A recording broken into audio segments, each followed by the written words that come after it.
నమస్కారం. లైవ్ షోకి స్వాగతం. ముందుగా అతిథుల పరిచయం. శ్రీ పురుషోత్తమ్ రెడ్డి గారు, ప్రముఖ విశ్లేషకులు, రాయలసీమ మేధావుల ఫోరం కన్వీనర్. శ్రీ శివశంకర్ గారు, వైఎస్ఆర్ కాంగ్రెస్ పార్టీ అధికార ప్రతినిధి. ముందుగా కొన్ని వార్తలు చూసిన తర్వాత వీడియోకి వెళదాం. తెలంగాణ వార్తలు చూస్తే బంద్పై ప్రతిష్టంభన, ప్రైవేటు యాజమాన్యాలతో అర్ధరాత్రి వరకు ప్రభుత్వం చర్చలు. కాలేజీ ఫీజు రియంబర్స్మెంట్ ఇష్యూ మీద 1800 కోట్లు చెల్లించాలంటూ నిన్న కాలేజీ యాజమాన్యాలు బంధు పిలిపించాయి. మరి ఇవాళ కొంత బంద్ జరిపి రాత్రికి మళ్ళీ చర్చలు జరుగుతాయట సాయంత్రం. ఆ తర్వాత ఏమొద్దు చూద్దాం. రైట్. ఇక 1 గంటలో ఆగమాగం. హైదరాబాదులో భారీ వర్షం. ఆదివారం రాత్రి కురిసిన వర్షంతో చాలా చోట్ల ట్రాఫిక్ జాములు ఇవన్నీ కూడా జరిగాయి. హైదరాబాద్లో వాహనాల వరద. రాష్ట్రంలో 1.77 కోట్లకు చేరిన సంఖ్య అంటే తెలంగాణలో 23 లక్షలు దాటిన కార్లు. ఏటా కొత్తగా రోడ్డెక్కుతున్నవి 9 లక్షలకు పైమాటే. ఇది వాహనాల వరద అంటూ తెలంగాణలో బాగా పెరిగాయని ఇచ్చారు. ఎకరా 101 కోట్లు. రాయదుర్గం నాలెడ్జ్ సిటీలో 18.67 ఎకరాలకు వచ్చే నెల ఈ వేలం వేస్తారు. ప్రారంభ ధరగా నిర్ణయించిందంట 101 కోట్లు. కనీసం 2000 కోట్ల రూపాయల ఆదాయం వస్తుందని ప్రభుత్వం అంచనా వేస్తుందట. ఇక ఏపీ వార్తల్లోకి వెళ్తే బాబు గారి బినామీలకే ప్రాపర్టీ. ప్రైవేట్ పరమయ్యే మెడికల్ కాలేజీల్లో ఎన్ఆర్ఐ కోటా ఎంబీబీఎస్ సీటు ఏడాదికి 57.50 లక్షలు. ముఖ్యమంత్రి ఆదేశాలతో యుద్ధ ప్రాతిపదికన అధికారుల ప్రతిపాదనలంటూ ఒక కథనాన్ని ఇచ్చారు. పద్మావతికే పలహారం. ఆలయాల్లో ఈ క్లీనింగు ఇవన్నీ కూడా ఎవరో భాస్కర్ నాయుడు గారికి సంబంధించిందట. ఆయన కంపెనీకి మళ్ళీ ఇచ్చారంటూ వార్తనిచ్చారు. అలాగే ప్రజారోగ్య పరిరక్షణలో కూటమి ప్రభుత్వం విఫలం. తురకపాలెం నీటిలో ఈకోలి బ్యాక్టీరియా ఉందని చెప్పి అధికారులు చెప్తున్నారు. రైట్. ఇక ఏపీ అభివృద్ధి పదంలో ఏపీ అంధకారం నుంచి వెలుగుల వైపు రాష్ట్రం అని మన జేపీ నడ్డా గారు విశాఖలో సారథ్యం యాత్ర ముగింపు సందర్భంగా అన్నారు.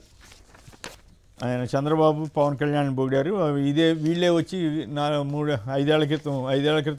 సంవత్సరం క్రితం వరకు కూడా తెగదిచ్చిపోసారు. ఎస్పెషల్లీ చంద్రబాబు గారిని. ఇప్పుడేమో సూపర్ అంటున్నారు. అప్రమత్తంగా ఉండండి. కులమతాల మధ్య చిచ్చు పెడుతున్నారంట. ఓ పక్క జనసేన వాళ్ళు దాడులు చేస్తామంటే పవన్ కళ్యాణ్ గారు వాళ్ళని మందలించడం మానేసి ఎదురు దాడి చేస్తున్నట్లుగా ఉంది ఆ వార్త చూస్తే. పచ్చదండులో భీకర పోరు. నువ్వనేనా? కూటమి ఎంపీలు ఎమ్మెల్యేల మధ్య ఆధిపత్య పోరు. కాంట్రాక్టులు, పోస్టింగ్లు, సెటిల్మెంట్ల దందా అంట. సింగపూర్ తరహాలో అమరావతి నిర్మాణం అని గతంలో అనేకసార్లు రకరకాల షాంఘై తరహాలో అమరావతి అని ఒకసారి, అమరావతిలో కొరియన్ సిటీ అని ఒకసారి, ఇస్తాంబుల్ తరహాలోని ఒకసారి, ఇవన్నీ సోషల్ మీడియా సంబంధించి చమత్కారంగా తిరుగుతున్నటువంటి ఒక వీడియో. వాహనమిత్రకు ఎవరు అర్హులంటే 15,000 పొందాలంటే ఆటో క్యాబ్ యజమానే డ్రైవర్గా ఉండాలి. గూడ్స్ వాహనాలకు వర్తించదు. తెల్ల రేషన్ కార్డు ఉండాలి. ఒక్క వాహనానికే వస్తుంది ఆ ఫ్యామిలీలో. కుటుంబంలో ప్రభుత్వ ఉద్యోగులు, ఐటీ కట్టేవారు ఉండకూడదు. సిటీలో 1000 చదరపు అడుగులకు మించి స్థిరాస్తి ఉన్నవారు అనర్హులు. So AP registration, driving licence, fitness certificate ఉండాలి. కరెంటు బిల్లు నెలకు 300 యూనిట్ల లోపు ఉండాలండి. దీని మీద చాలామంది ఆటో డ్రైవర్లు ఆందోళన చెందుతున్నారు. రాష్ట్ర ప్రజల గుండెల్లో మోడీ గుండెల్లో ఏపీ ఉందని నడ్డా గారు చెబుతున్నారు. అలాగే ఇక 23,000 ఎకరాల్లో భారీ పారిశ్రామిక పార్క్ రాబోతోందంటూ సత్యసాయి జిల్లా కుడిగొండ వద్ద ఏర్పాటు చేస్తారంటూ తెలుగుదేశం పత్రికలు రాస్తున్నాయి. తిరుపతి ఎంపీ గురుమూర్తికి 2వ ర్యాంక్ వచ్చింది. 24-25 సంవత్సరానికి సంబంధించి లోక్సభలో ఆంధ్రప్రదేశ్ ఎంపీల పనితీరుకు సంబంధించిన నివేదికలో ఈ విషయం వెల్లడైందని సోషల్ మీడియాలో రాశారు. ఇంటర్నేషనల్ టు చిన్న మున్సిపాలిటీ అయ్యుద్దని చెప్పి చంద్రబాబు గారు మరి అమరావతి రైతులను ఎవరిని బెదిరిస్తున్నారో కొత్తగా కావాల్సిందే అంటున్నారు. యూరియా కోసం యుద్ధం. అన్నదాతల్లో వెల్లువెత్తున్న ఆక్రోశం. అలాగే ఉద్యోగుల ఆశలు అడియాశలయ్యాయని బొప్పరాజు గారు అంటున్నారు. టమాటా దారుణంగా పడిపోయింది. కిలో ₹1.50 కంటే ఎక్కువ రైతులకి గిట్టుబాటు కావట్లేదు. ఉల్లి రైతు ఒకరు పాపం ఆత్మహత్య చేసుకున్నారట. గిట్టుబాటు ధర లేక ఉల్లి పంటను దున్నేశారంట కొన్ని చోట్ల. అలాగే ఇక 17 వైద్య కళాశాలలు కట్టాలంటే 23 ఏళ్ళు పడుతుందని చెప్పి మాజీ సీఎం జగన్కు మంత్రి సత్యకుమార్ యాదవ్ లేఖ రాశారట. అలాగే కొత్త వైద్య కళాశాల నిర్మాణం ఆపేయండి అని చెప్పి ఆదోని, పెనుగొండ కాలేజీల పనులు ఆపేయాలని సర్కారు హుకుం జారీ చేసిందని చెప్పి ఒక కథనాన్ని ఇచ్చారు. ఒక సర్వే జేఎస్ టుడే అనే సంస్థ సర్వే చేస్తే కొత్తగా ప్రారంభించిన 10 ప్రభుత్వ మెడికల్ కాలేజీలను పీపీపీ పద్ధతిలో ఇవ్వాలనే నిర్ణయంపై మీ అభిప్రాయం అని అడిగితే మంచి నిర్ణయం అని 17%, సరైన నిర్ణయం కాదని 82% అని చెప్పారట. ఇక తర్వాత ఏ పార్టీ వారినైనా తప్పు చేస్తే శిక్షించండి. చంద్రబాబు ఎస్పీల సమావేశంలో కొత్త ఎస్పీలతో మాట్లాడారు. రాజకీయ ముసుగులో అలజడులు సృష్టించే వారిని, నేరాలకు పాల్పడే వారిని ఉపేక్షించవద్దు. ప్రతిపక్షాల పర్యటనలు, కార్యక్రమాలకు నేను వ్యతిరేకం కాదు, కానీ చట్టవిరుద్ధంగా వ్యవహరిస్తామంటే అంగీకరించమని నిరసనలు సోషల్ మీడియాను దృష్టిలో ఉంచుకుని ఆయన ఎక్కువగా మాట్లాడినట్టు కనిపిస్తోంది. రాజకీయాల ముసుగులో నేరాలు చేస్తే తొక్కి పడేయండి అని కూడా అన్నారట. ఎల్లో మీడియా బ్రహ్మాండంగా రాసుకుంది. మరి తొక్కిపడేటువంటి ఏంటో దాని కథ. ఒకసారి బక్కలు వేయాలంటారు, ఇంకోసారి తొక్కి పడేయాలంటారు. వేగం పెంచుదాం, ఇప్పుడే కుదురు పడుతున్నామని కూడా చంద్రబాబు గారు అన్నారట. అలాగే ఇదే పత్రిక ఎల్లో మీడియానే రాసింది. తీరు మారాలి, నివేదికలు, లెక్కలు, సమీక్షలతోనే కలెక్టర్లు కుస్తీ పడుతున్నారని చెప్పి. లెక్కలు చూపితే చాలు కదా, మరి ఆ విషయం ఆయనకి తెలుసు, అందరికీ తెలుసు. ఇప్పుడు ఎందుకు రాశారో ఏం అవసరం వచ్చిందో. పచ్చి అబద్ధం, పచ్చ కుతంత్రం, ఎంఆర్ పేరిట యామార్చే కుట్ర, చంద్రబాబు డైరెక్షన్లోని ఈనాడు దుష్ప్రచారం, ఎంఆర్ ప్రాపర్టీస్ కేసు పేరిట వైఎస్ జగన్పై విష ప్రచారం, ఆ కేసులో ఆయన ఏవన్ నిందితుడని అసత్య కథనం, నిందితుల జాబితాలో అసలు పేరే లేకపోయినా కూడా ఈనాడు వాళ్ళు ఇటు రాశారట. సాక్షి చాలా ప్రముఖంగా ఇచ్చింది.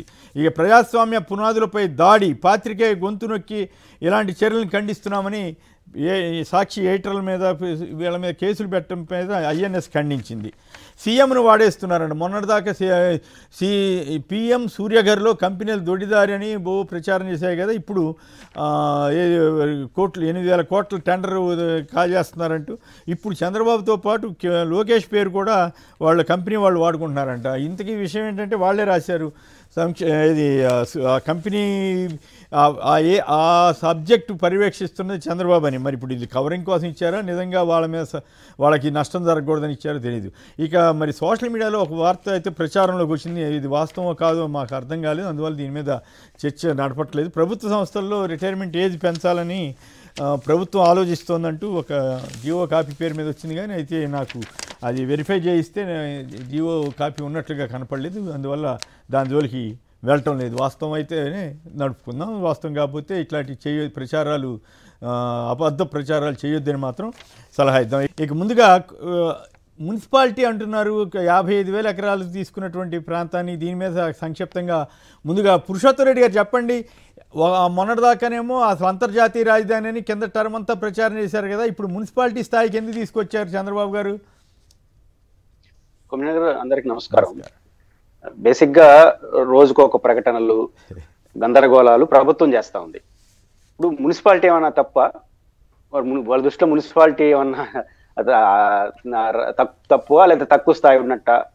పాయింట్ ఏంటంటే అమరావతి రాజధాని విషయంలో ప్రభుత్వం వ్యవహరిస్తున్న తీరు అనుమానాలకు, అపార్థాలు చేసుకోవడానికి దారితీస్తా ఉంది. ఇప్పుడు 40,000 ఎకరాలు అదనంగా తీసుకోవాలని నిర్ణయించుకున్నారు కాబట్టి, దానికి వ్యతిరేకత వస్తా ఉంది కాబట్టి, దానికి ఒక జస్టిఫికేషన్ ఇది అనమాట. ఆ 40,000 ఎకరాలు తీసుకోకపోతే ఇది మున్సిపాలిటీగా మారిపోతుంది కాబట్టి 40,000. మరి అమరావతి ప్రాజెక్ట్ అయినా ఏ ప్రాజెక్ట్ అయినా కొమ్మినేని గారు ప్రైమరీగానే కదా బ్లూ ప్రింట్ రెడీ చేస్తారు. మరి 14 నుంచి 19 వరకు రెడీ చేసినప్పుడు 33,000 ఎకరాలు ఎందుకు పరిమితి? అప్పుడు తెలుదా మున్సిపాలిటీ అవుతుందని? అప్పుడే 70,000 ఎకరాలు, 1,00,000 ఎకరాలు తీసుకోవాలి ఎందుకు టార్గెట్? దాంతో పాటు 20,000 ఎకరాలు ప్రభుత్వ భూమి కూడా ఉంది కదండి. అది మొత్తం 53,000 ఎకరాలు జమ్మకూడేది ఇప్పుడు ప్రభుత్వం, ప్రైవేట్ అంతా కలిపి.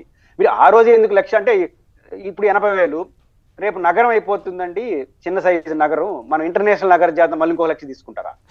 అంటే పెంచుకుంటా పోవడం కోసం జస్టిఫికేషన్ లాగుంది. రెండోది ఆశ దృష్టి ఉండదు. ఉదాహరణకు వైఎస్ఆర్ కాంగ్రెస్ పార్టీ రామకృష్ణారెడ్డి గారు ఒక ప్రైవేట్ దాంట్లో చెప్పారు, నేనైతే అమరావతిని అమరావతిని అందరూ ప్రేమిస్తావు, దట్ ఈజ్ ఆ ప్రాజెక్ట్ ని నేను సమర్థించను కానీ ప్రేమిస్తాను.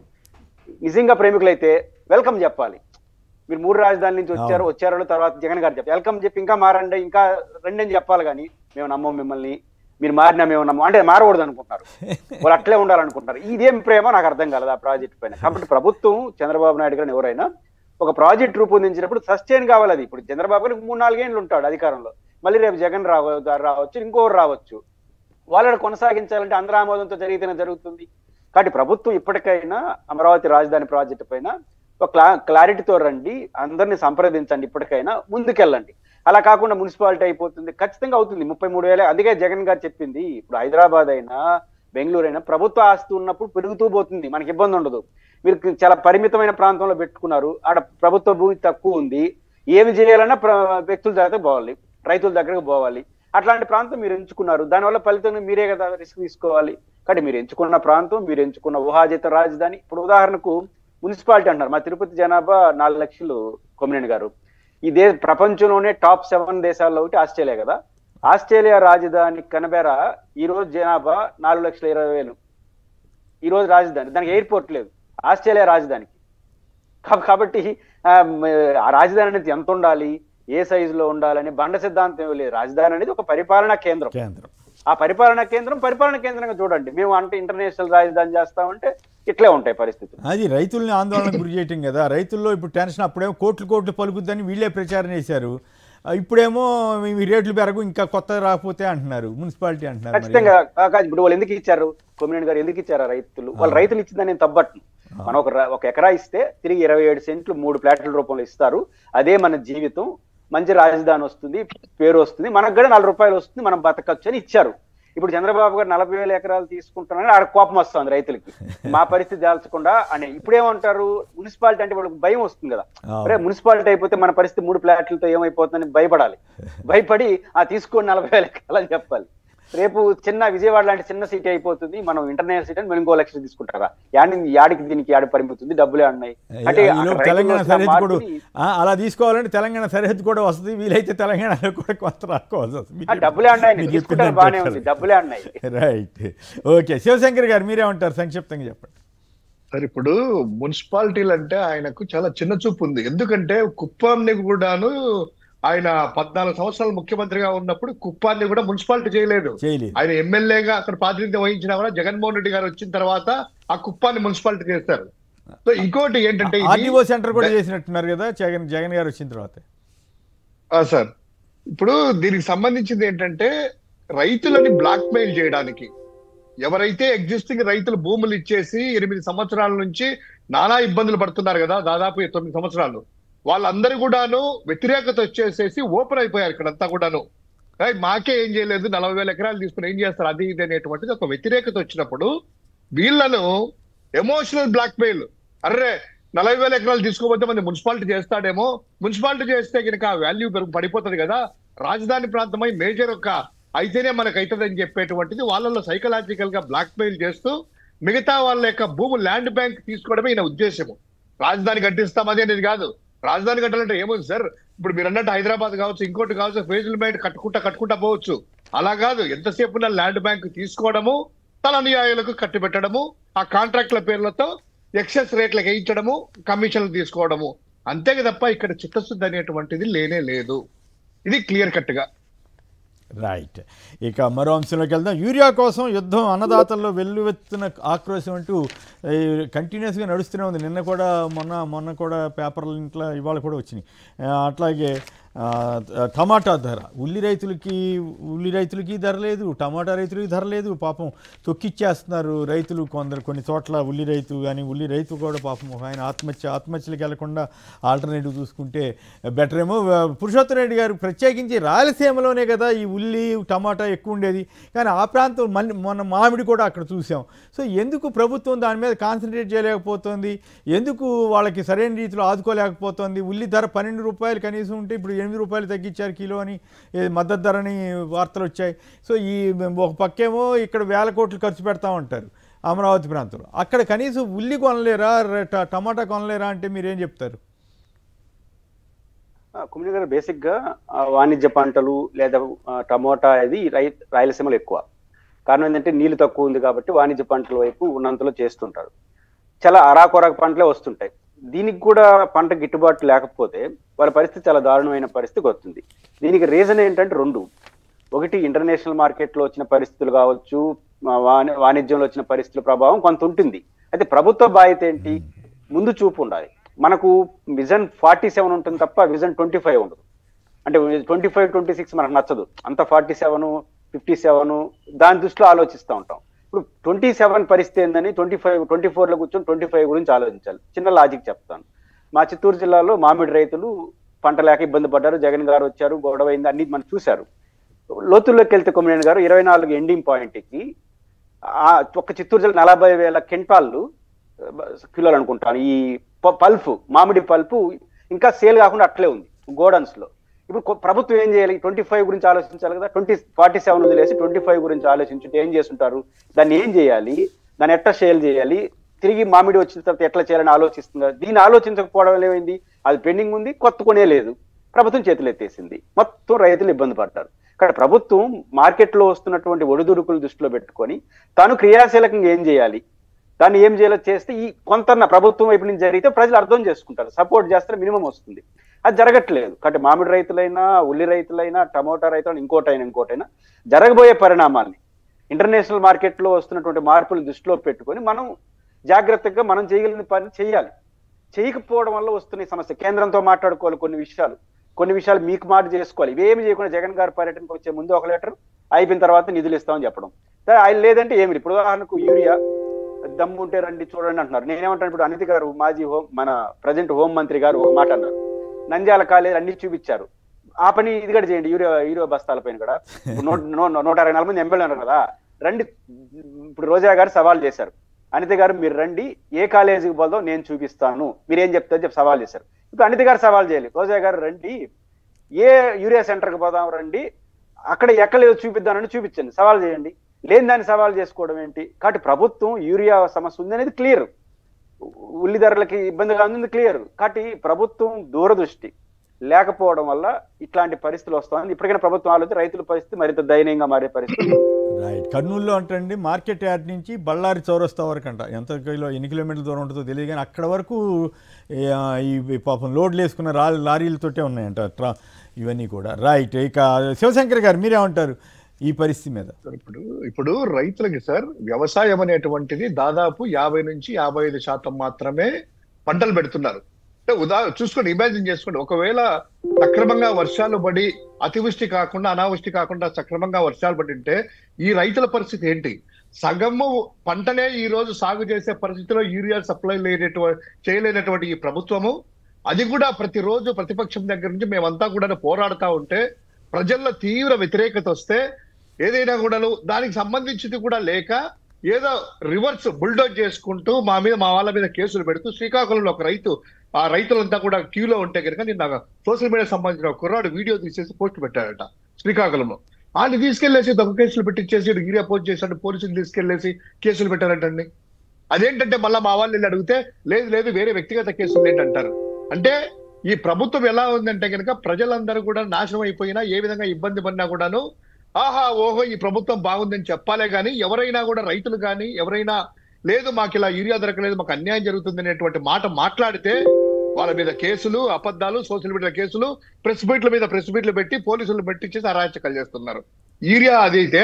ఇక రెండవది ఈ ఉల్లి రైతులు సార్, ఉల్లి సంబంధించింది ఒక 20 రోజుల కిందట 600 నుంచి 700 వరకు అమ్ముకున్నారు. ఉదాహరణ కృష్ణగిరిలోనే ఒక రైతు చెప్తాను, ఆదోరి ప్రాంతం ఆ ఏరియాలో. నిన్న తీసుకెళ్తే 2 ఎకరాల పొలం తీసుకుని లేసి మొత్తం తీసుకెళ్తే సార్ అక్కడ తీసుకున్నటువంటిది 36 గంటలు వెయిట్ చేసేసి వాళ్ళకి అవకాశం ఇస్తే లోపలికి వెళ్తే క్వింటా వచ్చేసేసి 300 రూపాయలు. ఇది తీసుకెళ్ళండి లేకుంటే వెళ్ళండి పక్కకి ఇంకొక ట్రాక్టర్ రండి అని చెప్తున్నారంట. అంటే 3 రూపాయలకి ఆ రైతు 4 లక్షల రూపాయలు ఖర్చు పెడితే 3 రూపాయలు క్వింటా, 300 క్వింటా అంటే కిలో 3 రూపాయలకి అమ్మితే వాళ్ళకి ఏ గిట్టుబాటు అవుతుంది? ఆ ట్రాక్టర్ ఖర్చులు, కూలీది, మందులకి, పెస్టిసైడ్స్ కి, ఆ యొక్క కౌలుకి ఏ విధంగా కడతారు? ఎందుకు ఆత్మహత్యలు? పాపం వీళ్ళంతా కూడా ఆలోచన ఎందుకు ఇదంతా వస్తుందంటే ఇవే కారణాలు. కానీ రైతులందరూ ధైర్యంగా ఉండాలి, వైఎస్ఆర్సీపీ కోరుకుంటుంది. మీకు న్యాయం చేసేంత వరకు మీ పోరాడతాం అనేటువంటిది ఉంది. ఇక టమోటాలకు వస్తే సార్, టమోటా పరిస్థితి మరీ దారుణం అయిపోయింది. కిలో 1.5 రూపాయి కిలో. ప్రభుత్వం ఏదో అడావిడిగా 8 రూపాయలు కొంటాం అది ఇదని చెప్పి ఏదో చెప్పారు కదా, కనీసం 8 రూపాయలు కాదు కదా. నిన్న అయితే కనుక మార్కెట్ యార్డ్కి సంబంధించిన ఆదోని అనుకుంటాను, లావణ్య గారంట మార్కెటింగ్ అధికారిని అక్కడికి వెళ్ళేసేసి మీరు ఎవరు కంగారు పడద్దు, మేము కొంటాం 8 రూపాయలకి అది ఇదని చెప్పారు. ఈ రోజు నిన్న ఆదివారం రోజు మొత్తం అంతా రైతులు వెళ్తే కనుక ఏ అధికారి లేరు. 1.5కి 1.5 రూపాయి కొంటరా లేదా అమ్ముతారా లేదా, ఇదైతే తీసుకొని లేకుంటే రోడ్డు మీద వేసుకోపోండి అనేటువంటి పరిస్థితి ఉంది. ఇంకొక మిత్రుడు నేను రాత్రి ఫోన్ చేశారు, మన రోహిత్ అని యుఎస్ లో ఉంటాడు, వాళ్ళ నాన్నగారు రెడ్డెప్ అనేటువంటిది ఈ పీలేరు దగ్గర. ఆ 2 ఏళ్ల కిందటన్నా బాగా 40 రూపాయలు 30 రూపాయలు అయితే మా ఊరిలో అందరూ కూడా బాగా వేశారు. మేము ఏదో నా వయసులో కొడుకు అమెరికాలో సంపాదించినా కూడా ఎందుకు సంపాదిద్దాం అనేసి మొత్తం 8 ఎకరాలు టమోటా వేసాను. 8 ఎకరాలు టమోటా వేస్తే 8 ఎకరాలకి దగ్గర 4,90,000 ఎంత ఖర్చు అయిందంట. ఇప్పుడు ఏది కోతకు వచ్చినటువంటిది లాక్కపోతే ఇది కోస్తే గనక దానికి రాదు. ఈ రోజు 1.5కి నేను ఏం అమ్మాలని చెప్పి అలాగే ఆ గేదెలకి ఆ గొర్రెలకి ఇచ్చేశారంట. అంటే పరిస్థితి ఎలా ఉందో ఒక్కసారి చూసుకోవచ్చు. చాలా కన్యలేదు, ఆయన చాలా బాధపడుతున్నాడు. నా కొడుకేమంట రాత్రి బౌల్లో కష్టపడి చేస్తా ఉంటే ఆ డబ్బులు తీసుకుని ఇంకో సంపాదిద్దాం, నేను అసలు భారం కాకూడదని ఇక్కడ 8 ఎకరాలు పంట వేస్తే దగ్గర 4,80,000 ఖర్చు పెడితే ఈ రోజు ఒక్క రూపాయి చేతికి వచ్చే పరిస్థితి లేదని బాధపడుతున్నాను. ఇది ఒక రైతు గురించి ఎగ్జాంపుల్, కేస్ స్టడీ మాత్రమే చెప్తున్నాను.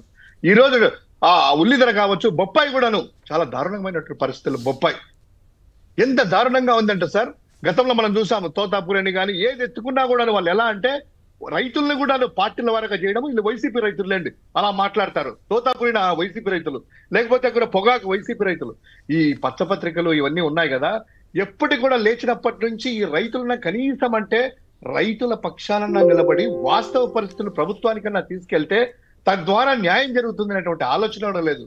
ఈ రోజు ఆ ఉల్లి ధర సంబంధించిన కర్నూలు మార్కెట్, అదేవిధంగా మైదుకూరు, కడప జిల్లాలో మైదుకూరు అయితే ఈ ప్రాంతం అంతా కూడాను ఎందుకేసామరానైనా పంట వ్యవసాయం ఎందుకు పెడుతున్నాము అని క్రాప్ హాలిడే ప్రకటించేటువంటి రోజులు మళ్ళీసారి ఇక్కడ వచ్చేసారు. ఆల్రెడీ 45% ఆఫ్ ది పీపుల్ రైతులంతా కూడా వేయలేదు పంటలు. మిగతా వాళ్ళు కూడా రైతులు ఈ విధంగా వస్తే కనీసం అంటే ఇన్సూరెన్స్ లేదు వాళ్ళకి. ఇన్సూరెన్స్ గతంలో ప్రభుత్వం కట్టేది, ఇన్సూరెన్స్ అయినా కట్టితే క్రాప్ ఇన్సూరెన్స్ ఏదో నష్టపోయినందుకు తరిచినందుకు ఇంకో దానికి వచ్చేది. అదే విధంగా వరికి మద్దతు ధర లేదు, రైతుకి యూరియా అందుబాటులో లేదు, విత్తనాలు నాణ్యమైన విత్తనాలు లేవు. ఏంది సార్ ఇది? ఎలా బతుకుతారు రైతు? ఎలా అన్నం పెడతాడు మనకి అందరికి కూడాను? ఒక్కసారి నిజంగా కన్నీటి పర్వతమైనటువంటి ఈ యొక్క రోజులు ఈ యొక్క రైతులకు సంబంధించినటువంటి ఆంధ్రప్రదేశ్ లో వెలుగుతున్నాయి. రైట్. యాదగిరి గారు కల్వకుర్తి నుంచి. యాదగిరి గారు నమస్కారం, మాట్లాడండి. నమస్కారం సార్, అక్కడ ఉన్న వారి పెద్దలందరికీ నమస్కారం, మాట్లాడండి. నాకు బాగా ఈ మధ్యలో మీడియా చూస్తుంటే అసలు మరి ప్రశ్నించడానికి ఎవరు అవసరం లేదా సార్? సైట్ లో ఎవరు ప్రశ్నించడానికి అవసరం లేదా? ఎవరు ఈ సోషల్ మీడియా అరెస్ట్ చేయడం కానీ లేకపోతే యూరియా గురించి ప్రశ్నించడం కానీ, అసలు ఇంతకు ముందుకు ఒక 2002-2003 సురవరం సుధాకర్ రాఘవులు ఉన్నప్పుడు ఉచిత విద్యుత్ గురించి కానీ ఉద్యమం చేస్తే ఒక పెద్ద ఎత్తున మీలాంటి జర్నలిస్టులు కానీ వాళ్ళు కానీ చాలా మంది సపోర్ట్ ఇచ్చేది. ఇప్పుడు సోషల్ మీడియాలో అరెస్ట్ చేసినా సరే కానీ ఒక యూరియా గురించి అడుగుతాయి కానీ ఇప్పుడు ప్రశ్నించే వాళ్ళ మీదకే దాడి చేస్తారు. అవును, అంటే మామూలుగా ప్రజల్లో కూడా సమస్యని రాజకీయాన్ని వేరువేరుగా చూసే పరిస్థితి పోయి వాళ్ళు కూడా రాజకీయ నాయకులు డివైడ్ చేస్తే చేయొచ్చు, కానీ వీళ్ళు డివైడ్ అవ్వాల్సిన అవసరం లేదు. ఇప్పుడు రైతులు టమాటా వేసిన వాళ్ళలో అన్ని పార్టీల రైతులు ఉంటారు, తెలంగాణ అయినా కూడా అక్కడైనా కానీ యూరియా కోసం ఇక్కడ ఇబ్బంది పడుతున్నారు, అక్కడ ఇబ్బంది పడుతున్నారు. అవి చూపిస్తే అవి వాళ్ళ మీద ఇప్పుడు మన మిత్రుడు చెబుతున్నాడు కదా శివశంకర్ గారు, దాడులు చేస్తున్నారని, పోలీసులని ప్రయోగిస్తున్నారు. ఈ పోలీసులు ప్రయోగించడం అనేటువంటి ఒక కొత్త సంప్రదాయం వచ్చింది. పోలీసులు కూడా ధర్మంగా ఉండాలి. అది వాళ్ళు నిజంగా తప్పు చేశారా లేదా అనేది చూడకుండా గవర్నమెంట్ వారు చెప్పారా, లేకపోతే పలానా పొలిటీషియన్ చెప్పారా, పలానా పార్టీ వాడు అటైతే చేసేయండి, లేదంటే ప్రభుత్వానికి అనుకూలం అట్లయితే అతను ఏం తప్పు చేసినా చేయొద్దు. ఈ పరిస్థితికి వెళ్ళకూడదు పోలీసు వ్యవస్థ. కానీ దురదృష్టం మీరు అన్నట్లు ఆ పరిస్థితులు మారతాయని ఆశిద్దాం మిత్రమా. మీరు అన్నట్టు రాజకీయ ముద్ర వేస్తున్నారు సార్ రైతుల మీద కూడా. వాళ్ళ వైఫల్యాలకి రాజకీయ ముద్ర వేసి తప్పించుకోవాలని చూస్తున్నారు. ఆ రైతులు కూడా భయపడుతున్నారు, మాకెందుకు నాయన ఏదో కేసులు పెడతారేమో అనేటువంటిది ఓపెన్ అయ్యేసేదని చేయాలన్నా కూడా ఆ పరిస్థితి వచ్చింది ఇప్పుడు రాష్ట్రంలో. చాలా దారుణంగా ఉంది. ఇక పచ్చి అబద్ధం, పచ్చ కుతంత్రం జగన్ గారి మీద ఇప్పటికీ కూడా ఈనాడు, ఆంధ్రజ్యోతి, ఇంకా కొన్ని తెలుగుదేశం టీవీ ఛానళ్ళు, పత్రికలు ఎందుకు ఇంత ఘోరంగా అబద్ధాలు రాయడానికి కూడా సిగ్గుపట్టలేదు? ఎందుకని పురుషోత్తం రెడ్డి గారు ఇప్పుడు నిన్న వీళ్ళు సాక్షిలో చాలా ప్రముఖంగా ఇచ్చారు, ఏందే ఇంత పచ్చి అబద్ధం రాసావని. ఇది పరువు తక్కువ కాదా? అయినా కూడా మీరు చూస్తున్నారు మద్యం కేసు అని, అదని. మద్యం కేసులో అయితే ఎన్ని రకాల అబద్ధాలు రాశారో మనం అంతా చూస్తూనే ఉన్నాం. ఇప్పుడు జగన్ గారి మీద డైరెక్ట్గా ఇంకో లేని కేసులు ఉన్నట్టు రాశారట. ఏమిటి దారుణం? ఈ పరిస్థితి మీద మీ వ్యాఖ్య ఏమిటి? కొమ్మినేని గారు, బేసిక్గా గతంలో వైఎస్ రాజశేఖర రెడ్డి గారు ఉన్నప్పుడు కానీ ఇప్పుడు జగన్మోహన్ రెడ్డి గారు ఉన్నప్పుడు కానీ వారు చెప్పే విధానాలపైన చర్చించడానికి సిద్ధపడరు. వాళ్ళ క్యారెక్టర్ని, వాళ్ళ వ్యవహార శైలిని తిప్పపొడుస్తూ తప్పుడు ప్రచారం చేసేదానికి టాప్ ప్రయారిటీ ఇస్తున్నారు. దాని అర్థం ఏంటంటే వాళ్ళు రాజకీయంగా ఎదుర్కొనే శక్తి సామర్థ్యాలు లేనప్పుడు ఇతర మార్గాలు ఎంచుకుంటున్నారు. ఇప్పుడు జగన్ గారిని ప్రతిరోజు విమర్శిస్తున్నారు అంటే అంత భయపడుతున్నారు అని అర్థం, అంత మించి ఏమి లేదు. రెండో అంశం, ఇప్పుడు జగన్మోహన్ రెడ్డి గారు ఆఫ్టర్ ఆల్ పులివెందుల ఎమ్మెల్యేలు అంటారు. మళ్ళీ ఆఫ్టర్ ఆల్ పులివెందుల ఎమ్మెల్యే కోసం క్యాబినెట్ కూర్చొని డిబేట్ పెడతాం. మరి వదిలేవచ్చు కదా ఆయన్ని. కాబట్టి ఇక్కడ పాయింట్ ఏంటంటే జగన్ గారి పైన ఇంతవరకు ఆంధ్రప్రదేశ్ ఏర్పడినప్పటి నుంచి ఉమ్మడి ఆంధ్రప్రదేశ్ నుండి ఒక వ్యక్తి పైన, ఒక లీడర్ పైన ఇంత క్యారెక్టర్ ని డ్యామేజ్ చేసే ప్రయత్నం చేయడం అనేది ఎప్పుడు చూసున్నాం. రెండోది, చివరకు ఆయన పెళ్లిళ్ళకి పోతే వచ్చే జనాన్ని కూడా ప్రీ ప్లాన్ ఏర్పాటు చేస్తున్నారు అనే స్థాయికి ఎవరైనా వచ్చారు అంటే దానికన్నా హాస్యాస్పదం ఏమైనా ఉందా? ఎప్పుడు కూడా జగన్ గారు, కొమ్మినేని గారు బేసిక్ గా ఇప్పుడు చంద్రబాబు గారు సభలో ఉద్దేశించి మాట్లాడుతుంటారు, తమ్ముళ్ళు మీకు నచ్చితే తప్పట్లో కొట్టమని అడుగుతుంటారు. వాళ్ళు కొడతారో కొట్టరో తర్వాత, జగన్ గారిని కొట్టద్దన్నా కొడుతుంటారు. ఇప్పుడు ఎవరికున్న ఇమేజ్ అది, వారికి ఇమేజ్, వారికి ఈయనకున్న ఇమేజ్. ఇప్పుడు డబ్బులు ఇచ్చి సభకైతే తీసుకురాగలం కానీ వాళ్ళు ఎమోషనల్ ని తీసుకురాగలవా? డబ్బులు ఇచ్చి ఒక పెళ్లికో ఎవరైనా పెళ్లి అంత నీచంగా రాస్తే, ఎందుకంటే ఎల్లో మీడియా నిజంగా నాకు కూడా ఆశ్చర్యం వేసింది, ఇదేంది ఇంత దిగజారిపోయి రాస్తారా అని. పెళ్లిళ్ళకి ఎవరైనా వస్తారా? రమ్మంటే మాత్రం వస్తారా? డబ్బులు ఇస్తే మాత్రం వేరే వాళ్ళ పెళ్లికి వెళ్తారండి? ఇప్పుడు చాలా మంది శివశంకర్ గారు ఒప్పుకోవచ్చు కానీ చాలా మంది వైసీపీ నాయకులు ఇబ్బంది పడుతున్నారు. జగన్ గారిని పిలవాలనే ప్రేమ, పిలిస్తే ఇంకో 20-30 లక్షలు ఎక్కువ అవుతుందనే బాధ. ఇక్కడ జనం వచ్చేస్తున్నారు. అంటే జనం జగన్ గారు వస్తున్నారంటే చూడాలనే తపన పెరుగుతుంది రాను. కాబట్టి ఇప్పుడు వాళ్ళకి ఎవరైనా పెళ్లి చేసుకున్నాడు ఎవడైనా 40-50 లక్షలు ఖర్చు పెట్టుకొని జనాన్ని పిలుచుకొచ్చి తప్పలు కొట్టిస్తారా? కాబట్టి ఎవరికి ఇట్లాంటి పని చేయరు. కాబట్టి పాయింట్ ఏంటంటే జగన్ గారికి క్రేజీ జనరల్ గానే ఉంది. ఎందుకుంది అది కూడా ఎందుకుందంటే ఆయన ఎంట్రీ, పొలిటికల్ ఎంట్రీని ఒక ఎమోషనల్. రాజశేఖర రెడ్డి గారి మరణం, ఆ తర్వాత సోనియా కేంద్ర ప్రభుత్వంతో కొట్లాట, 16 నెలలు జైలు, ఫైటింగే కదా ఆయన రాజకీయ జీవితం ప్రారంభం నుంచి ఫైటింగే, చివరికి ముఖ్యమంత్రి ఉన్నప్పుడు ఫైటింగే. ఇట్లాంటి ఫైటింగ్ చేసిన వాళ్ళకి సడన్ గానే ఎమోషనల్ ఇమేజ్ వచ్చేస్తుంది. కొమ్మినేని గారు ఇబ్బందులు వస్తాయి, ఎమోషనల్ కనెక్షన్ కూడా ప్రజల నుంచి వచ్చాయి. కాబట్టి జగన్ గారిని కలవాలని తపన ఉన్న వాళ్ళు కలుస్తుంది, దాన్ని కూడా డబ్బులు ఇచ్చి మేనేజ్ చేస్తున్నారని ద్వారా మీ స్థాయిని మీరు పడేసుకుంటున్నారు తప్ప ఆయనకి ఏం కాదు. కాబట్టి జగన్ గారిని 2 కారణాలు, ఒకటి ఇలా విమర్శిస్తున్నారంటే ఆయన ఇమేజ్, ఆయన ప్రాధాన్యత ప్రజలు మరింత పెంచుకుంటున్నారు. 2, ఆయన్ని ఒక గంట 1.5 గంట ప్రెస్ మీట్ పెడితే చివరిలో వచ్చే ఒక మంచి డైలాగ్ ని దాన్ని పట్టుకొని డిబేట్లు పెడుతున్నారు. అంటే 1.5 గంట వదిలేస్తారు. అంటే దీన్ని బట్టి అర్థం ఏంటంటే జగన్ గారు లేవనెత్తే ప్రశ్నలకు సమాధానాలు లేవు, జగన్ గారి ఇమేజ్ వస్తుంది కాబట్టి రాలేదు. ఇప్పుడు ఇంత ఘోరంగా పచ్చి అబద్ధాలు రాయాల్సింది తెలుసుకుని రాయాలి కదా. ఆ కేసులో ఎవరున్నారు ఏం కదని రాయకుండా, అది తెలుసుకోకుండా ఇష్టం వచ్చినట్టు, ఇది ఒకటే కాదు, మీరు గత ఏడాదిన్నరగా చూస్తే అంతకుముందు కూడా అనేక అబద్ధాలు రాయటం, అనేక అబద్ధాలు. మామూలుగా ఎవరైనా పేపర్లో వార్త చూసి సరి చేసుకుందాం, తప్పు జరిగింది కాబోలనుకోవాలి. కానీ ఇప్పుడు పేపర్లే తప్పులు రాస్తే ఎవరికి చెప్పాలి? అబద్ధాలు రాస్తే, పచ్చి అబద్ధాలు రాస్తే ఎట్లా? అంటే ఉద్దేశపూర్వకంగా రాసేవాడిని ఏం చేయలేం కదా. ఇప్పుడు తెలుసో తెలియకుండా రాస్తే తెలిసి రాయని సలహా ఇస్తాం. దీనివల్ల పోవట్లేదా? అంటే ఆల్రెడీ పరిస్థితి వచ్చింది అనుకోండి, ఇంకా దిగజార్చుకోవటం ఏంటి అనేది పాయింట్. వాళ్ళు అలా చేయడం ద్వారా ఒక రకంగా ఇండైరెక్ట్ గా జగన్ గారికి మేలే చేస్తున్నారు. చేయాల్సిన దుష్ప్రచారం చేసేసరి ఏమీ చెప్పినా నమ్మని. ఎందుకంటే ఇప్పుడు జగన్ గారు సిబిఐ కేసుల్లో వాయిదాలు ఎగ్గొట్టి తప్పించుకొని తిరుగుతున్నారు అంటున్నారు. కానీ ఏం తెలుసు, సిబిఐ కేసులో జరుగుతుంది డిశ్చార్జ్ పిటిషన్. నా పైన పెట్టిన కేసు విచారణ అర్హత లేదు అనే కేసు నడుస్తా ఉంది. ఇప్పుడు కేసు కాదు నడుస్తా ఉండేది, విచారణ దాంట్లో బెయిలు రద్దు కాదు, జగన్ గారు పోవాల్సిన అవసరం, లాయర్లు వాదించుకుంటారు విచారణ అర్హత ఉందా లేదని. కాబట్టి పోకపోతే ఎగ్గొడి తిరుగుతా అంటే కోర్టులు గుమ్ముంటాయి ఒక మనిషిని, అందులో పబ్లిక్ ఫిగర్ని.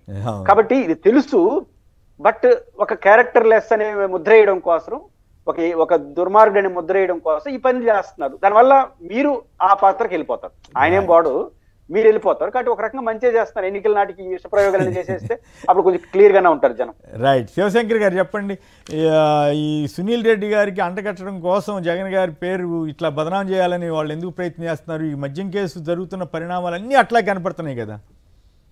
నిజంగా సార్, ఆ ఈనాడు పత్రిక ఎంత రోతగా అంటే గనక అంత రోతగా అచ్చులేస్తూ లేని దాన్ని కూడాను ఊహించుకునేదని రాసినా పర్వాలేదు, కానీ పబ్లిక్ డొమైన్ లో ఈ కోర్టులో కూడా ఈ రోజు ఆ కేసు నెంబర్ కేసు నెంబర్ కొడితే ఎవరెవరు ఏ నిందితులు అక్యూజ్డ్ పర్సన్స్ అనేటువంటిది ఉంటది.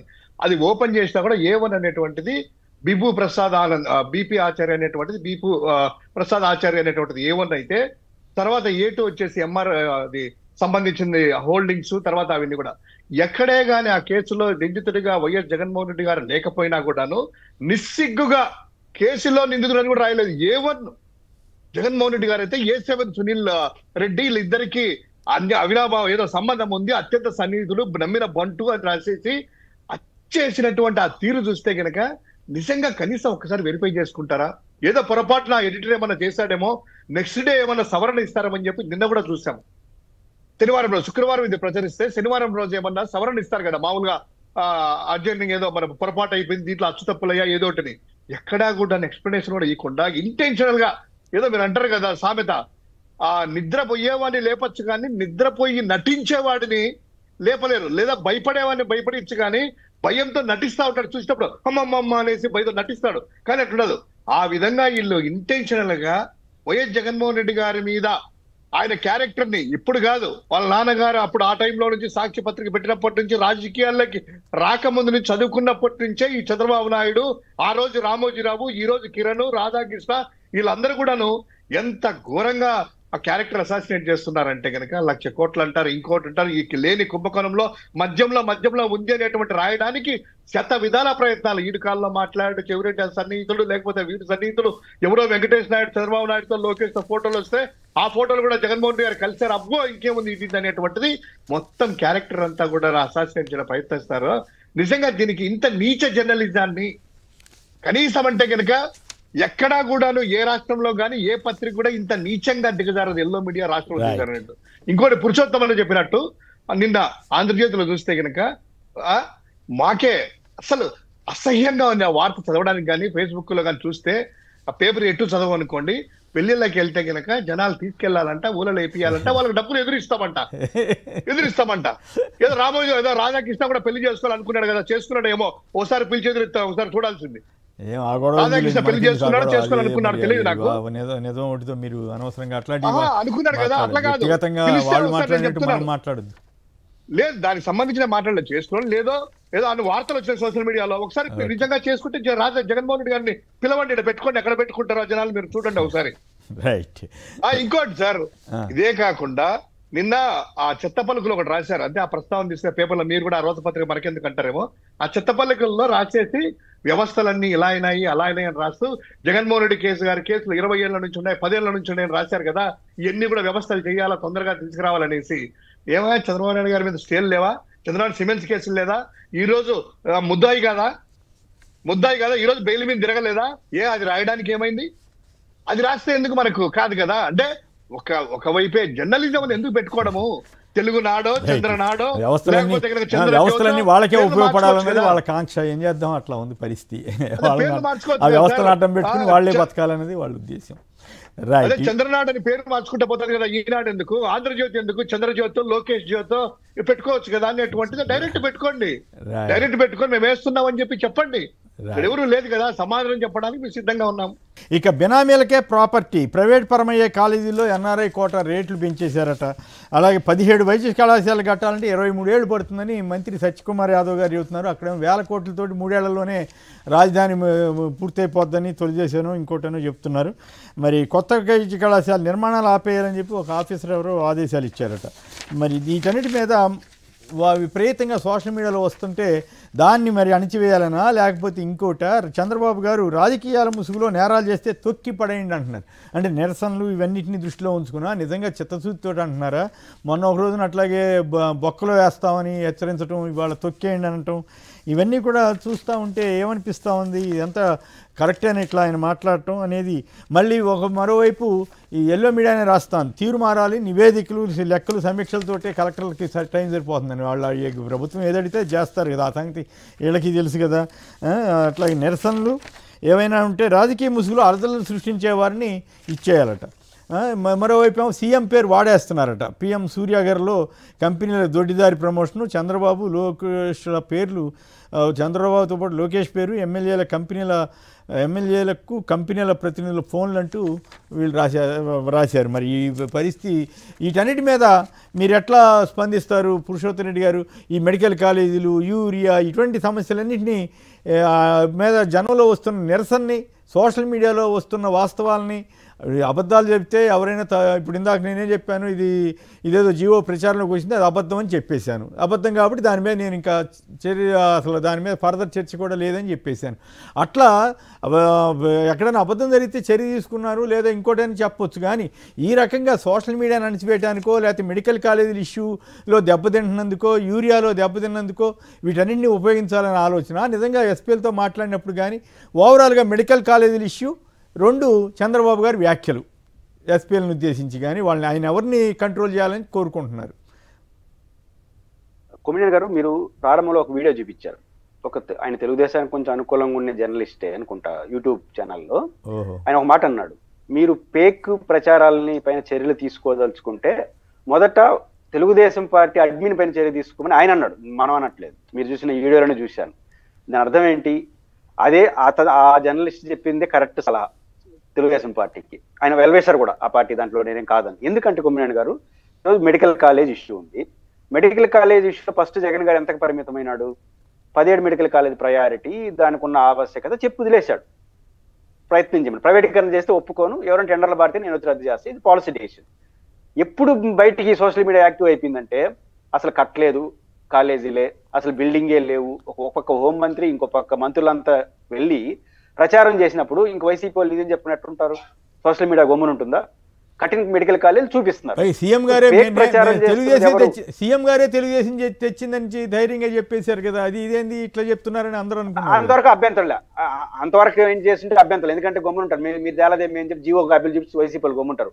ఇప్పుడు ఉదాహరణ మీరు బెస్ట్ ఎగ్జాంపుల్, మన అనంతపురం ఉమ్మడి అనంతపురం జిల్లాలో మంత్రి ఉషా చరణ్ గారు, మాజీ మంత్రి, ప్రజెంట్ మంత్రి చేసిన నిర్వాహకం పైన ఫీల్డ్కి పోయారు. ఆమె పోయి ఉంటుందా మామూలుగా? అంటే ఆమె పోయి మంత్రి సబితా గారు వెళ్ళి ఒక ఫ్లోర్ ఎక్కడైతే కింద ఉందో ఆ ఫ్లోర్ కాడికి పోయి దాన్నే వీడియో తీసుకొని ఏడగట్టాడని ప్రచారం చేసింది. ఇప్పుడు ఉషా చరణ్ గారు ఏం పోయారు, ఏడగట్టాడు చూపించారు. ఇప్పుడు ఈ పరిస్థితి రావడానికి మీరు కారణమా, ఉషా చరణ్ గారి కారణమా? రాష్ట్రం అంతా ఇది. ఇప్పుడు హోంమంత్రి గారు కూర్చొని ఆల్రెడీ 2వ సంవత్సరం కాలేజీలు ప్రారంభమైన చోట అసలు బిల్డింగ్ కట్టలేదంటే ఎట్లుంటుంది? అంటే 17 మెడికల్ కాలేజీలు వస్తే 10 ఎందుకు ప్రైవేటీకరణ చేస్తున్నారు, మిగతా 7 ఎందుకు 7 రన్ అవుతున్నాయి? కాబట్టి ఇవన్నీ వాస్తవాలు ఉండగా మాకు ఏమీ జరగలేదని చెప్పి ఒక అబద్ధ ప్రచారం చేసినప్పుడు నిజాలు చెప్పే ప్రయత్నంతో అన్ని సెటైర్లు వస్తాయి. ఇది ఫస్ట్ తెలుగుదేశం ప్రభుత్వం. కాబట్టి మనం ఉపరచన విన్యాసాలు ఆపేసి ఫ్యాక్ట్ అండ్ ఫ్యాక్ట్ చెప్పండి. మెడికల్ కాలేజీలో ఆయన ఇంత చేశాడు, మేము ఇంత చేస్తామని చెప్పండి, లేకపోతే కనీసం మేమే కట్టయినామని చెప్పండి. పోనీ ఈ 6 నెలల్లోనే మేమే కట్టయినామని చెప్పండి. కట్టలేదని చెప్తే ఎవడు ఒప్పుకుంటాడు? కాబట్టి ప్రభుత్వం అది గుర్తించాలి. అయితే కొమ్మినేని గారు బేసిక్ గా ఇది గుర్తించినప్పుడు ఆటోమేటిక్ గా ఇబ్బందికర ప్రభుత్వానికి యాడ్ వస్తుంది. గతంలో ఈ చర్చలు లేవు కొమ్మినేని గారు. ఏది సోషల్ మీడియా లాంటిది లేనప్పుడు మనకున్న 2, 3 మీడియా ఛానల్స్ ఉంటాయి, దాంట్లో సింహభాగం మనకు అనుకూలం ఉంటాయి. 1, 2 చేస్తే ఏమైపోతుంది అని వదిలేసేవాళ్ళు. ఇప్పుడు సోషల్ మీడియా ప్రజల్లో వెళ్ళిపోవడం వల్ల ప్రభుత్వం నిర్వహణ పట్ల వ్యతిరేకంగా ఉండే వాళ్ళందరూ బాగా యాక్టివ్ అవుతారు. ప్రభుత్వంతో ఉండే వాళ్ళు కూడా కొంతమందికి, ఇప్పుడు ఇంతకుముందు నేను చెప్పిన అతని పేరు, అతను వచ్చాడు, అతను కూడా అభ్యంతరం చెప్తున్నాడు. ఎందుకంటే వాళ్ళ మీద ప్రేమతోనే, మన ఇట్లా తప్పుడు ప్రచారం చేస్తే మనకే నష్టం కదా అని చెప్తున్నాడు. అంటే మనకుండే వాళ్ళేమో బాధ్యతాయుతంగా మనం బాగుండాలని వాస్తవాలు చెప్పేస్తున్నారు, వ్యతిరేకంగా ఉండే వాళ్ళు ప్రశ్నిస్తున్నారు. మొత్తం పోయా. కాబట్టి మీ యాటిట్యూడ్ మరి ఇప్పుడు అంటే ఎస్పీలకి సీఎం గారు చెప్పిన దాని ప్రకారం వాళ్ళు ఇచ్చిన డైరెక్షన్, మంత్రులు ఎమ్మెల్యేలు చెప్పి మంచి చెప్తే చేయండి, లేకపోతే పైకేమో అన్ని పార్టీలు ఏ పార్టీ అయినా ఉపేక్షించొద్దని ఇంకోసారి ఏమో రాజకీయ ముసుగులో ఏదైనా జరిగితే ఊరుకోము. ఇదేంది ఈ నెల్లి అంగళ్ళు అక్కడ ఇష్టం వచ్చినట్టు రెచ్చగొట్టినప్పుడు అది రాజకీయ ముసుగు అవుతుందా అవదా? అప్పుడు మాత్రం ఇష్టం వచ్చినట్టు రెచ్చగొట్టాలి, ఇప్పుడు మాత్రం ప్రతిపక్షాలు ఏమి చేయకూడదనా? ఏమిటి అసలు అంత భయపడిపోతున్నారా ప్రతిపక్షం అన్నా సోషల్ మీడియా అన్నా? కొమ్మినేని గారు, మెడికల్ కాలేజీల పైన జగన్ గారు తీసుకున్న స్టాండ్ ఏదైతే ఉందో దాంట్లో ప్రభుత్వం భయపడతా ఉంది. భయపడడం కాకుండా బాధ్యతాయుతంగా ఆలోచిస్తే సమస్యలు. ఎందుకంటే జగన్ గారు ఇచ్చిన అల్టిమేటివ్ ఏంటి? నేను క్షేత్రస్థాయికి వెళ్తాను, క్షేత్రస్థాయికి వెళ్ళి అందరినీ కలుపుకొని దీనిపైన ఒత్తిడి చేస్తాను. ఇది ఒక కీలకమైన స్టేట్మెంట్. అన్నిటికన్నా మించి ఎవరైనా టెండర్లు వేసుకొని పాడుకోండి, కానీ మేము అధికారంకి వస్తే రద్దు చేసి తిరిగి ఆ మెడికల్ కాలేజీలు ప్రభుత్వ రంగంలోనే ఉంటాయి అని ఏదైతే విస్పష్టమైన ప్రకటన చేశారో పెద్ద ఎత్తున ప్రజల్లో, ముఖ్యంగా ఇప్పుడు ప్రభుత్వం ఒక పాలసీ డెసిషన్ తీసుకున్నాడు కొమ్మినేని గారు, ఇంక మనం ఏం చేయగలమని నిర్లక్ష్యం కూడా వస్తుంది, నిర్లిప్తత కూడా వస్తుంది. మనం ఏం చేయలేం, ప్రభుత్వం అనుకునేది అయిపోయింది. ఎప్పుడైతే జగన్ గారు ఈ బోల్డ్ స్టెప్ తీసుకున్నాడో, 1 మేము వచ్చినాక రద్దు చేస్తాం, ప్రభుత్వ రంగంలో ఉంచుతాం, 2 నేనే ఫీల్డ్లోకి వస్తాను. ఈ 2 స్టేట్మెంట్ల వల్ల ఎవరైతే మెడికల్ కాలేజీలు ప్రభుత్వ రంగంలో ఉండాలని దూరదృష్టి ఆలోచిస్తున్నారో, సమాజం ఆశిస్తుందో, వీళ్ళందరూ కూడా మళ్ళీ ధైర్యం వచ్చింది, మళ్ళీ నమ్మకం వచ్చింది. ముఖ్యంగా బైపీసీ చదువుతున్న పిల్లలందరికీ నమ్మకం. దానివల్ల ఏం చేస్తారు, వాళ్ళ సెల్ఫీలతో వాళ్ళ యొక్క వీడియోలతో వాళ్ళ అభిప్రాయాలని చెప్పేస్తున్నారు. కాబట్టి రేపు జగన్ గారు ఫీల్డ్లోకి రాకముందుగానే ఇది పరిస్థితి. దీని ప్రభుత్వం ఏముంచాలి? ప్రజల ఆకాంక్షలకి జగన్మోహన్ రెడ్డి గారికి ఇచ్చినటువంటి అష్యూరెన్స్ కి మధ్య భావోద్యమైన కనెక్షన్ వస్తా ఉంది. దీన్ని వద్దనుకుంటే ప్రభుత్వం ఎస్పీలకు హితోపదేశాలు చేయడం కాకుండా మీకు మీరు రివ్యూ చేసుకొని ఆ మెడికల్ కాలేజీలు పాత ప్రభుత్వం ఎట్లా చేస్తే అట్లా చేస్తే ఇంకెవరు రాయరు, ఇంకెవరు మాట్లాడరు. అయినా మరి ఎనక్కి తగ్గుతున్నట్టు లేదు కదండి. బినామీలకే ప్రాపర్టీ అంటే ఇవాళ సాక్షిలో చాలా పెద్ద వార్తని ఇచ్చారు కదా. ఎంబీబీఎస్ సీట్ ఎన్ఆర్ఐ కోటా కింద 57 లక్షలు పెట్టారంట.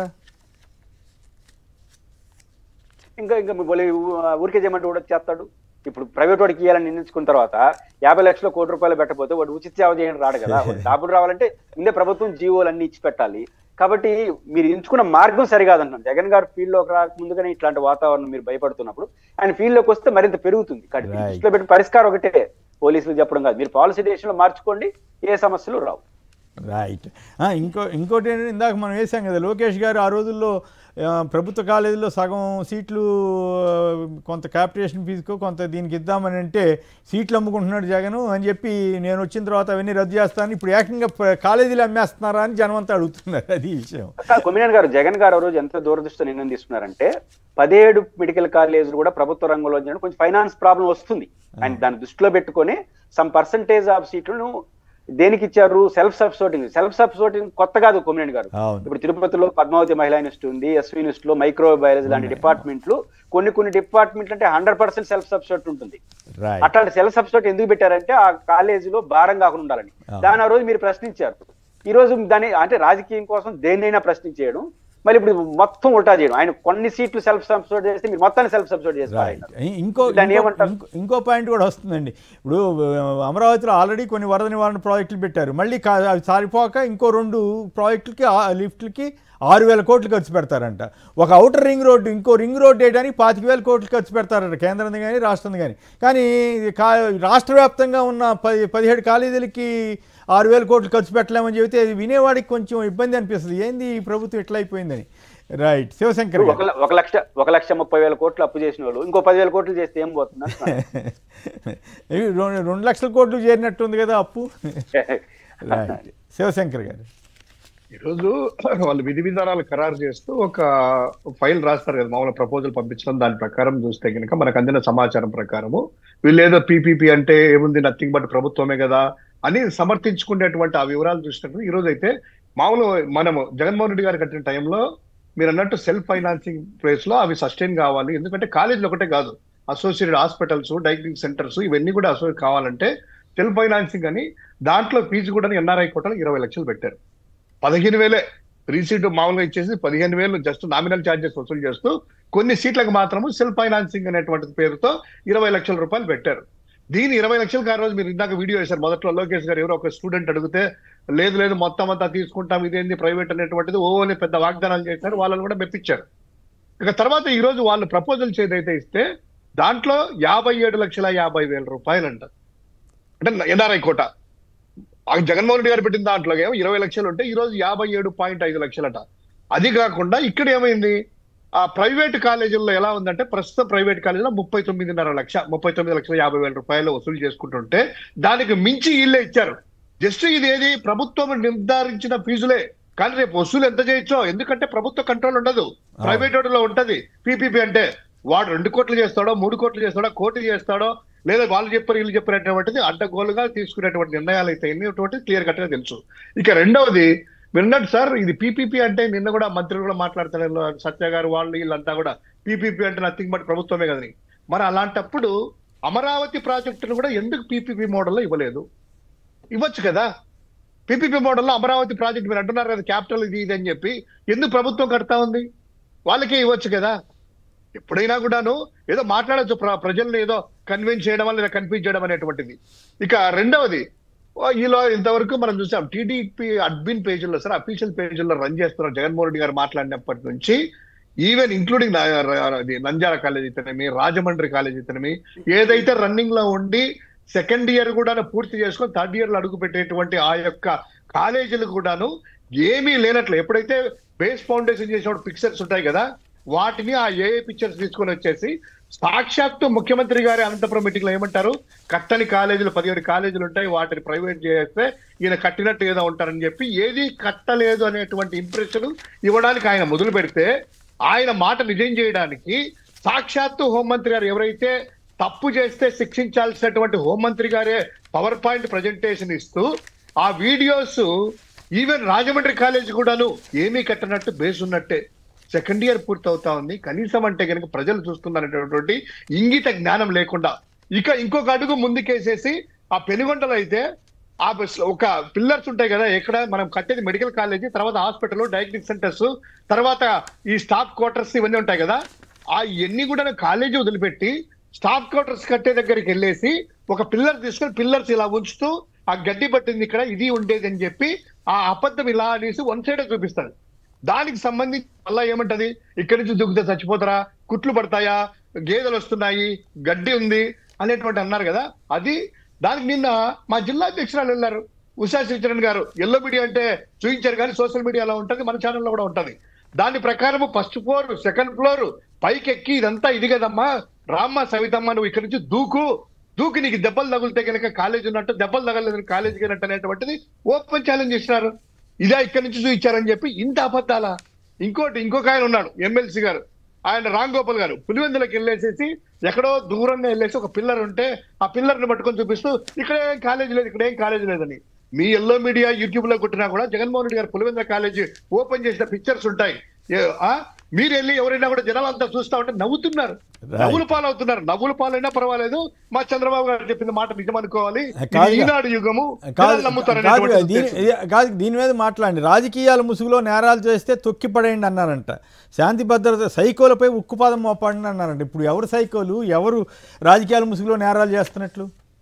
ఎంత దుర్మార్గం అంటే సార్, ఆ ఎస్పీలకు కొత్తగా పోస్టింగ్ ఇచ్చినప్పుడు ఇమీడియట్ గా మీటింగ్ పెట్టుకొని ఆయన మాటలు ఏంటంటే, ఆ ఈనాడు ఆంధ్రజ్యోతిలో ఎలా రాశాయంటే కథనాలు, ఆయన చెప్పింది ఎలా అంటే, మేము చెప్పిన పనులు చేయండి, తప్పులుంటే చెయ్యొద్దు అని చెప్పి మా వాళ్ళు నేను తప్పులు చెప్పం, మేము చెప్పింది చేయండి, తప్పులుంటే చేయొద్దు, కానీ మా వాళ్ళు మేము తప్పులు చెప్పము, మా ఎమ్మెల్యేలు కానీ మా మంత్రులు కానీ నేను కానీ తప్పులు చేయమని చెప్పము, మేము చెప్పినవన్నీ కూడా చేయండి. దాని మీనింగ్ ఏంటి సార్? ప్రతి ఒక్కటి చేయమనే. ఇంకోటి సైకిళ్ళు కానీ వాళ్ళని అణిచివేయండి అంటున్నారు కదా. ఈ రోజు ఏరియా మీద దాడులు చేస్తా అంటే దొంగ కేసులు పెట్టమని ఏమన్నా ఇది మీనింగ్లా? లేకపోతే కనుక ఈ రోజు సోషల్ మీడియాలో ఏదైనా కూడా మాట్లాడినా, లేదా పత్రికలకి సాక్షి లాంటి పత్రిక ఎన్ని కూడాను నిజాలను తీసుకొని వచ్చేసేసి నిజాలను నిర్భయంగా చెప్తే వాళ్ళ మీద అక్రమ కేసులు పెట్టమనేనా? ఇదేనా మీ యొక్క పోలీసింగ్ వ్యవస్థ నువ్వు చేయాల్సినటువంటిది? పొలిటికల్ ఇంకొక ఆయన అంటారు, నిన్న ఆ మచిలీపట్నం దగ్గర ఆ సుగాలి ప్రీతికి సంబంధించిన దాంట్లో న్యాయం చేయమని నువ్వు చెప్పింది ఇలా కదా పవన్ కళ్యాణ్ గారు అనేటువంటి ఆయన మాట్లాడితే ఆయన్ని కొట్టి ఆర్ఎంపీ డాక్టర్ మోకాళ్ళ మీద కొట్టి రచ్చరచ్చలేపి వీడియో వస్తే దానికి నిన్న పతాక శీర్షికలో ఈ జనసేన ఆయన చెప్పారంట, మనల్ని రెచ్చగొట్టడానికి ప్రయత్నం చేస్తా ఉంటారు, రెచ్చగొడితే మనం రెచ్చిపోవద్దు, వాళ్ళ మీద కేసులు పెట్టండి. అంతేగాని అది ఇంటర్నల్ కమిటీ వేస్తారంట, జనసేన ఇంటర్నల్ కమిటీ. ఏం సార్, ఒక సిట్ వేయొచ్చు కదా, లేదా పోలీసు ఒక ఎస్పీకి వేయొచ్చు కదా, ఒక డిఐజీకి వేయొచ్చు కదా, కరెక్ట్ గా తీసుకురామని చెప్పి. అంటే జనసేన వాళ్ళు వేస్తారంట, ఇంటర్నల్ కమిటీ రిపోర్ట్ ఇస్తుందంట. సో ఎంత దుర్మార్గంగా అంటే, ఎర్రబుక్కు రాజ్యాంగం అనేటువంటిది లోకేష్ స్థాయి నుంచి చంద్రబాబు నుంచి పవన్ కళ్యాణ్ గారు అందరూ కూడా సంఖలో పెట్టుకొని కార్యకర్తలకు ఇచ్చి ఎక్కడ పడితే అక్కడ ఎర్రబుక్ ఓపెన్ చేయండి, అరెస్టులు చేయండి, దీనికి ఎస్పీలు కూడా మీకు తాకీదు ఇస్తున్నాము, మీరు కూడా ఇదే చెయ్యండి అనేటువంటిది నిస్సిగ్గుగా ఒక ముఖ్యమంత్రి స్థాయి వ్యక్తులు చెప్తా ఉంటే ఇంకా లా అండ్ ఆర్డర్ ఎక్కడ ఉంటుంది సార్? ఎందుకు వాళ్ళ మీద కేసులు పెట్టలేదు పవన్ కళ్యాణ్ అడుగుతున్నాము. ఇందాక మీ యొక్క సానుభూతి పరిట ఓపెన్ చేసి వీడియోలో చూస్తాం కదా, పబ్లిక్ డొమైన్ లో ఉంది కదా, ఇలా అబద్ధాలు చెప్తున్నారు, ఇది టీడీపీ అడ్మిన్ మీదనే కేసు పెట్టాలి అని. ఎందుకు మరి టీడీపీ అడ్మిన్ మీద కేసు పెట్టలేదు? ఎందుకు వాళ్ళు అరెస్ట్ చేయలేదు? ఎందుకు ఆ పేజీని ఎందుకు బ్లాక్ చేయలేదు? అది ఒకటే కాదు, వందలాది పేజీలు తీసుకొని జగన్మోహన్ రెడ్డి క్యారెక్టర్ అసాసినేట్ చేస్తూ వాళ్ళ తల్లిని చెల్లిని కుటుంబాన్ని ఇలా చేస్తున్నా కూడాను మనకేమీ పట్టదు. వాళ్ళని ఎవరన్నా అన్నారా? ఎవరన్నానని ఆ ముసుగులో వైసీపీ సానుభూతి పరులను, వైసీపీ కార్యకర్తలను, నాయకులను తీసుకెళ్లేసి అడ్డదిడ్డంగా అరెస్టులు చేస్తూ ఏదేదో కేసులంట. నిన్న ఇంకోటి చెప్తాను సార్, ఇంకోటి ఆ పల్నాడులో 2022లో ఏదో జరిగితే దానికి సంబంధించినటువంటి ఆ రోజు చేసేసి టీడీపీ కార్యకర్తకి ఏదో లేదనేసి పోలీసుల మీద కక్ష పెట్టుకొని 2 సిఐల్ని సస్పెండ్ చేశారు నిన్న. తర్వాత ఎస్పీగా పనిచేసినటువంటి రవిశంకర్ గారిని, ఆయన్ని కూడా ఈ రోజు విచారణ చేసి ఆయనకు కూడా ఉలక్కి అంట. ఈరోజు సాక్షి ఈనాడులో ఆ పత్రికల్లో చూస్తా ఉంటే 2022లో ఏదో అంట కక్ష కట్టడము, వైసీపీకి సానుభూతి పరులుగా ఉన్నారని ముద్ర వేస్తూ నిజాయితీగా పనిచేసినటువంటి పోలీసుల్ని ఈరోజు రవిశంకర్ రెడ్డి ఎవరినడికి చెప్తారు ఎంత నిజాయితీగా నిక్కచ్చిగా పనిచేశాడు అనేటువంటిది. వాళ్ళ ఎంపీ కూడా ఈ రోజు వెళ్ళారు కదా, శ్రీకృష్ణదేవరాయలు కూడా పదే సర్టిఫై చేసేవాళ్ళు. అటువంటి వ్యక్తిని ఈ రోజు 1.5 years నుంచి పోస్టింగ్ ఇవ్వక ఈ రోజు మళ్ళా విచారణ పిలుస్తారంట. ఎంతమంది ఎస్పీలని ఐపీఎస్ అధికారులు మీరు ఇలా చేస్తా ఉంటే ఇంకా మిగతా వాళ్ళని పిలుచుకొని ట్రైనింగ్ అయిపోయేసి వచ్చిన కొత్త ఎస్పీల్ని ఇలా చేయండి అంటే భయపడి చేయక ఏం చేస్తారు సార్? రైట్, దారుణంగానే ఉంది మరి పరిస్థితి. ఏం చేద్దాం? సంక్షిప్తంగా ఒక మాటలో చెప్పండి పురుషోత్తం గారు. నివేదికలు లెక్కలు సమీక్షలతోనే కలెక్టర్లు కుస్తీ పడుతున్నారంట, సీఎం పేరు వాడేస్తున్నారని పాపం ఎల్లో మీడియా బాధపడతా ఉంది. ఏమంటారు? అందులో వాస్తవం ఎంతవరకు ఉంది? నివేదికలు ఆయన మీద ఎప్పుడు ఆ విమర్శ ఉంది. నివేదికలు పని కన్నా నివేదికలు ఎక్కువ తీసుకుంటుంటారు. రాజశేఖర గారు ఎప్పుడు ఆయన అటు ఇబ్బంది పెట్టారు, నన్ను ఇబ్బంది పెట్టకుండా వాస్తవాలు చెప్పని అంటుంటారు రాజశేఖర రెడ్డి గారు. కాబట్టి నివేదికల మీద కన్నా రియాలిటీ మీద ప్రయారిటీ ఇస్తే ప్రభుత్వానికి మంచిది. లేకపోతే ఇట్లే ఉంటాయి. వాళ్ళ అధికారులు కూడా దీనిపైన ఎక్కువ శ్రద్ధ పెడతారు తప్ప దానిపైన పెట్టరు. రైట్. పురుషోత్తం రెడ్డి గారు, శివశంకర్ గారు, ఇద్దరికి కూడా ధన్యవాదాలు. ఇది నేటి చర్చా కార్యక్రమం. నమస్కారం.